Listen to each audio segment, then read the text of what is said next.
And here we go. I'm starting a new project. I'm doing a recreation of Wolverine #1, which came out in 1982, and the cover was done originally by Frank Miller. So this is kind of a homage to that, just kind of recreating it with acrylic paints and a little bit more of a realistic style. And I'm starting off with some browns and blues, just getting the dark tones of the face down. Kind of had a strategy with this one. I wanted to get to the I wanted to get the face to a certain point, and then work on the background a little, and then work on the hands and the body a little more after that, and finish off with the face. So throughout this video, we're going to be working on those stages. And we're pretty much just doing blues and browns on the face for now. Later on, we'll blend some flesh tones into it, but for now, it's just blues and browns. With 2 different blues, 2 different browns, a light and a dark for each. And I'm just kind of building up the shadows with that. That's the way I prefer to build up my dark tones. I don't like using black paint. I prefer to mix my own black with blues and browns. So we're starting in the hair there too, and same with the hair, just blues and browns. I wanted to kind of recreate that blue look that the original cover has. It's kind of like blue highlights in the hair. So we go back and forth between blues and browns and build it up gradually and finish it off with the blues.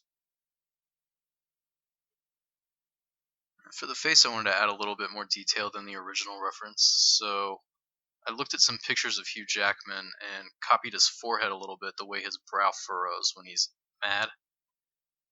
And I copied his nose a little bit too, but the eyes and the mouth I kind of drew in there myself, and the extra detail in the hair I kind of added myself.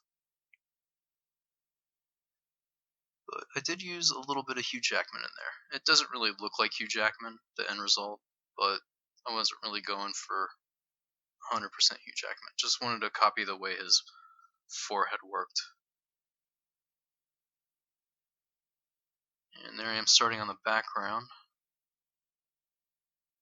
Starting off with some yellow.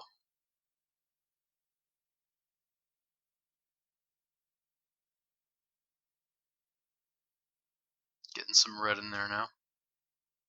The background was pretty simple. It's really just a blend of red into yellow, a little bit of orange in the middle.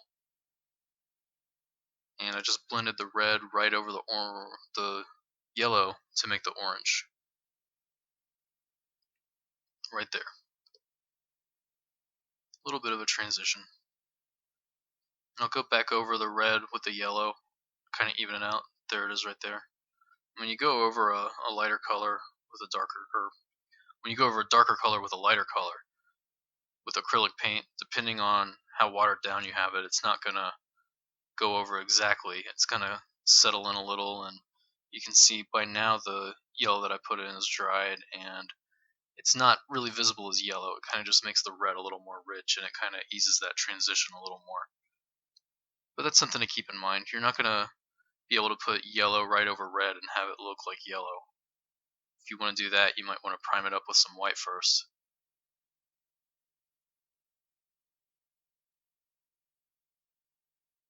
And getting that red in there. I do a couple layers of red just to kind of like get it nice and solid and rich. There's that second layer right there.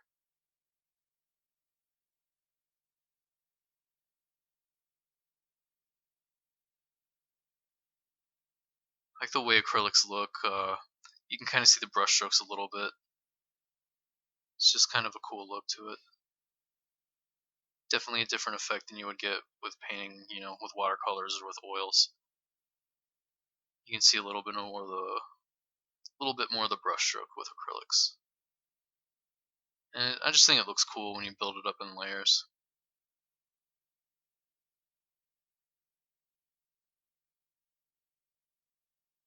And I'm adding some blue undertones into the flesh part of his arms there so that the undertones match with his face.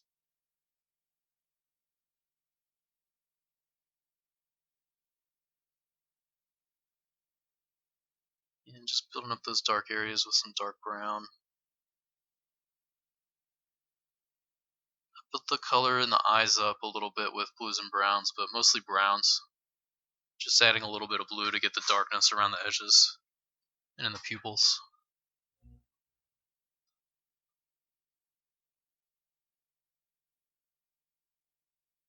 Really like the way that forehead looks with the different, layers of skin kind of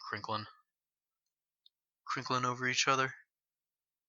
Now the darkest parts of this painting were the pupils in the eyes, a little bit of a shadow under the right eye as we're looking at it, and the hair, nostrils. There's a dark shadow under the lower lip also.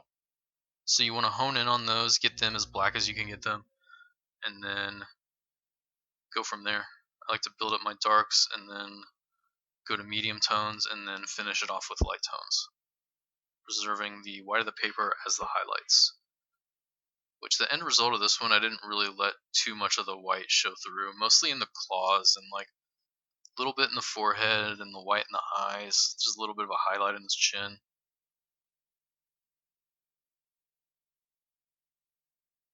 And I'm blending some brown into those creases in the forehead, crispening them up a bit.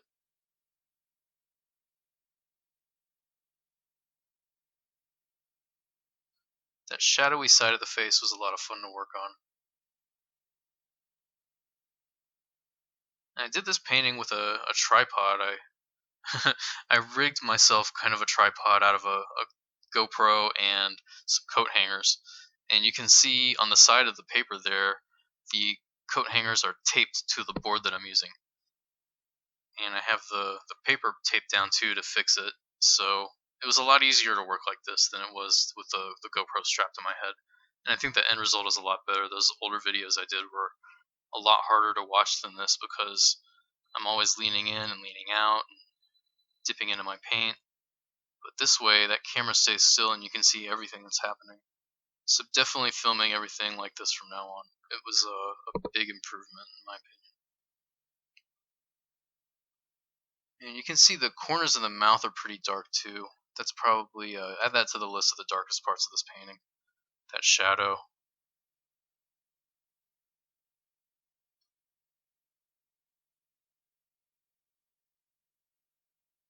And just pulling out those blues in the forehead a little bit. A lot of blue in that shadowy side of the face. It's going to look really cool once I lay those flesh tones over it.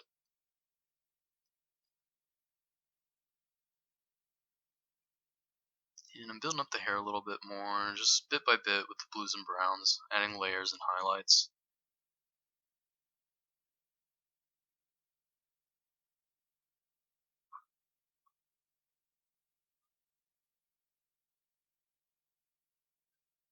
And now I'm working on a little bit of the body behind the hand that's up there. You want that part a little darker so that the hand kind of stands out. Get some depth perception in there by darkening the area that's behind the hand. And that little corner where his wrist is, where he's like, pointing, it's pretty dark behind him. Pretty dark shadow, and I blended that kind of black to a dark brown, and then the brown into the red of his suit. And I built up his suit with a lot of brown undertones because the red that's in there is really kind of a brownish red. It's not a very bright red. So I built it up with the brown undertones and I laid the red right on top of it, and it came out pretty close to his red suit.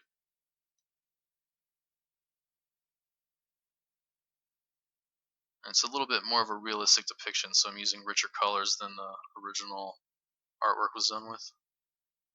And you can see there I corrected the left shoulder there a little bit where the armor stops and the arm starts. Definitely corrected little bits of the drawing here and there throughout this as I went.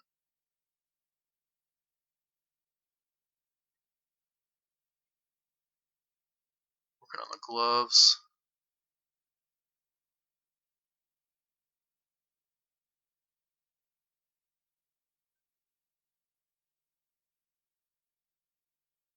And I used the shading the original as kind of inspiration to build off of, but definitely painted it a little different. And you see some more brown undertones. No, that's red. That's red over the brown. Okay, cool. That's brown though. That's brown right there.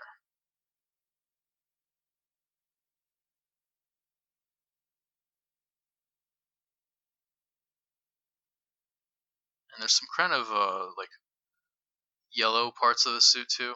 Kind of a orange, sort of like a brownish yellow orange. I built that up with different browns and just laid yellow right over it. We'll get to that part in a second. Just building up the shadows in the hand a little bit. Working on the body. I got that face where I want it to for now, so I'm, working on the rest of his body. Kind of getting that to a certain point.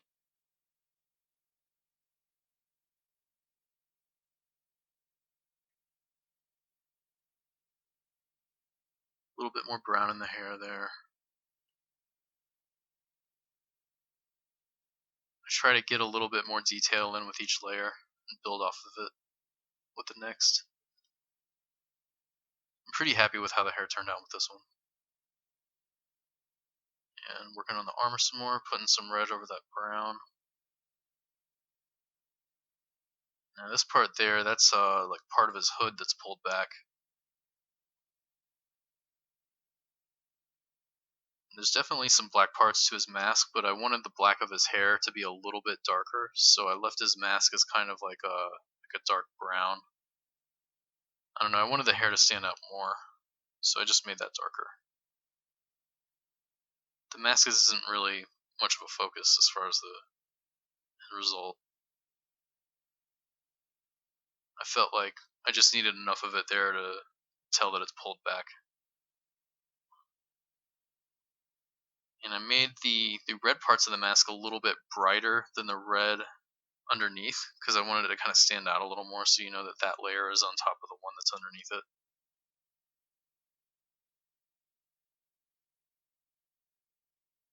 That bright red part of the hood kind of stands out like a sore thumb to me for a minute, but once I kind of add stuff around it, it becomes less noticeable. That's probably just something that's in my head though. Put a little bit more yellow over the red there, and then you can see instantly it dried, and it doesn't look super bright yellow at all. It just kind of blended in with the red to make it a little more rich. Like I said, if you want to put yellow right on top of red and you want it to be bright, you're probably going to have to prime it with some white first. Do a little layer of white, or two even, before you start in with the yellow.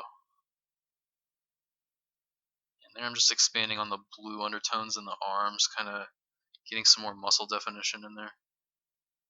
And a little bit of blue in that glove, just to kind of make the shadow parts a little more rich.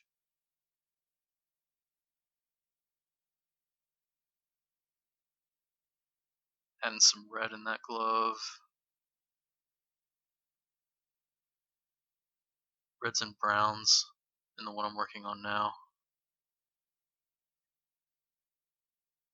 Blending the browns over the blue that I put in the glove to make that shadow a little richer.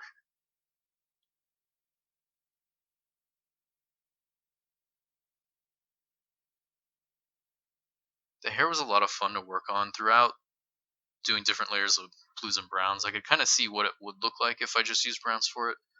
And I was liking the way that was looking, but I really wanted it to stay faithful to the source image. I really like the way they use blue for highlights on black hair in comic books. That's a cool look.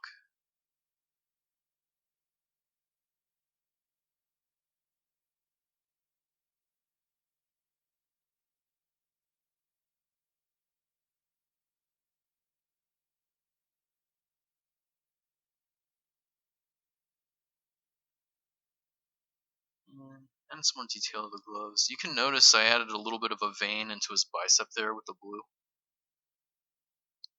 I'm going to go over the blue parts with the flesh tone, and I'm going to leave that little space between the blue parts that's the vein like popping out as highlight in the white of the paper, and kind of blend it with the flesh tones to just make it look like he's more ripped.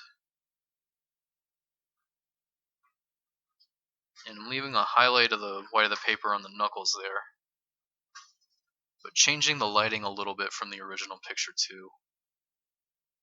I'll throw up an image of the original at the end to compare with the finished product.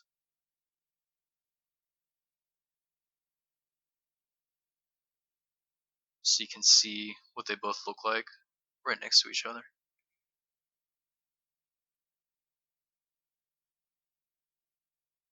And add a little balloon of the hair there. A little bit of details on the back of the head where the highlight is.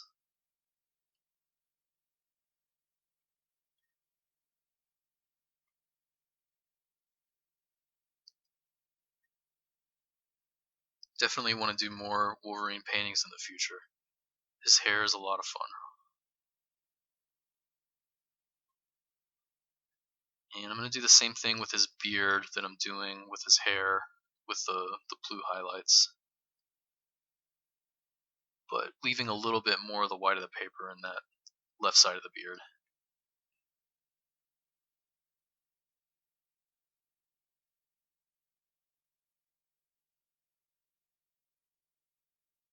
And I'm adding some really, really light blue to the claws there just to get a little detail into them. A couple layers of light blue and a little bit of phthalo green in those claws.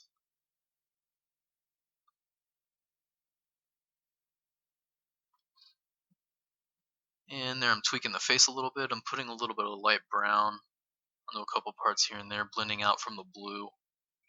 And we're going to start putting some flesh tone into it pretty soon. Once I get the body about where I want it to be. Because I'm going to work on the flesh of the arms at the same time as I work on the face.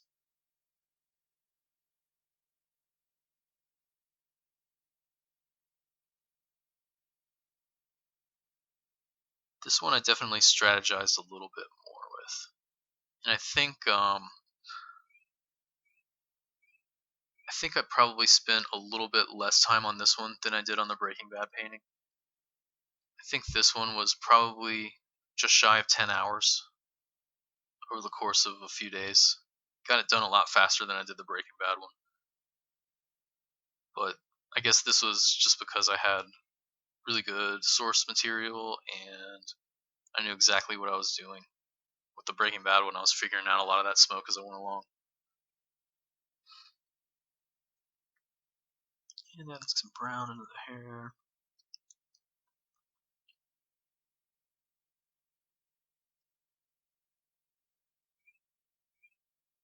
And a little bit of detail into the sheaths of his claws on his glove there. I left a lot of that as just the whites of the paper to make them look shiny, but I added a little bit of light blue and phthalo green. Same with the claws to kind of give the effect that they're both metal. And there I'm starting with the flesh tones.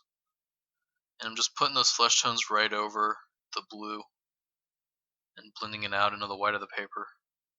I've got two different flesh tones. I've got a lighter one and a darker one, and I go back and forth between them. I mean, obviously I'm putting a lot more of the darker one on the shadowy side of the face there, as you can see, and a lot more of the light one on the lighter side of the face. But there's a lot of going back and forth on each sides.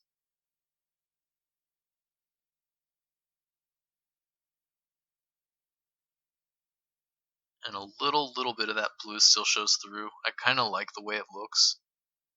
I'm going to build it up with a little bit more brown here and there. Kind of bring out the black in his face a little more in the shadow parts.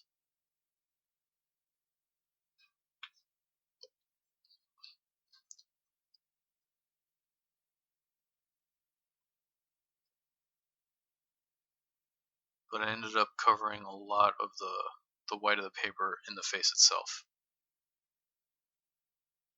And I didn't really realize that it bothered me a lot of the time until I would look at it through the camera screen. And that's another trick that you can kind of do when you're working on something like this, is take a picture of it and go back and forth between looking at the actual thing in real life and the picture, and you're going to notice a lot of different things in the picture that you don't really pick up on looking at it in real life. Especially when you're kind of close to the point where you think you're done. There's a lot of times I've gotten to the point where I think I'm done with a painting, and then I take a picture of it and look at the picture, and I'm just like, oh no, that's totally wrong. I need to change this, I need to change that. So it just kind of, I don't know, lets you see it in a totally different way.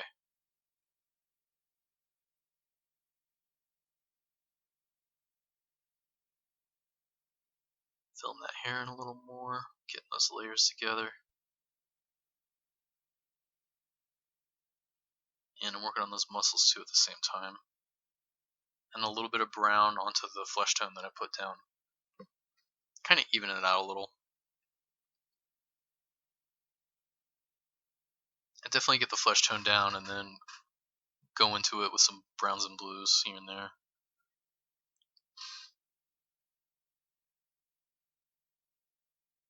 But the hair's getting pretty close to where I want it to be. Sometimes it looks weird to the camera because it's wet, so the light reflects off the wetness.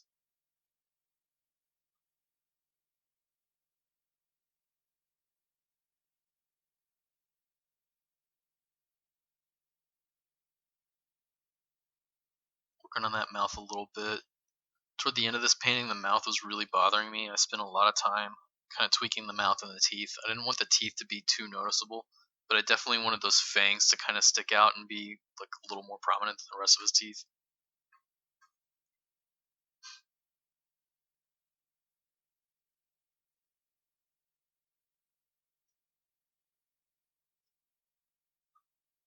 Putting some blue into the beard there. A little bit more brown into the armor. And see, I just put some light flesh tone onto the shadowy side.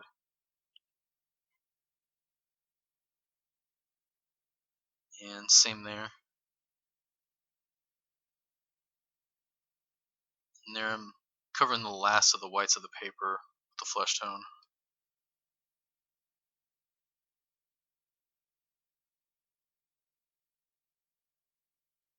Putting some white highlights into the hair. We're getting pretty close to the end of this one. Don't forget to hit like if you enjoyed what you're watching. Subscribe for more content. I'm going to be updating this channel weekly with more paintings.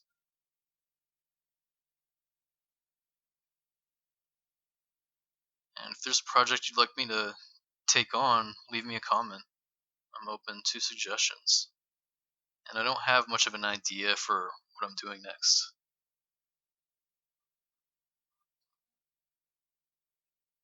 But here's the end result, and I'm going to show you the original one by Frank Miller also to compare. Thanks for watching.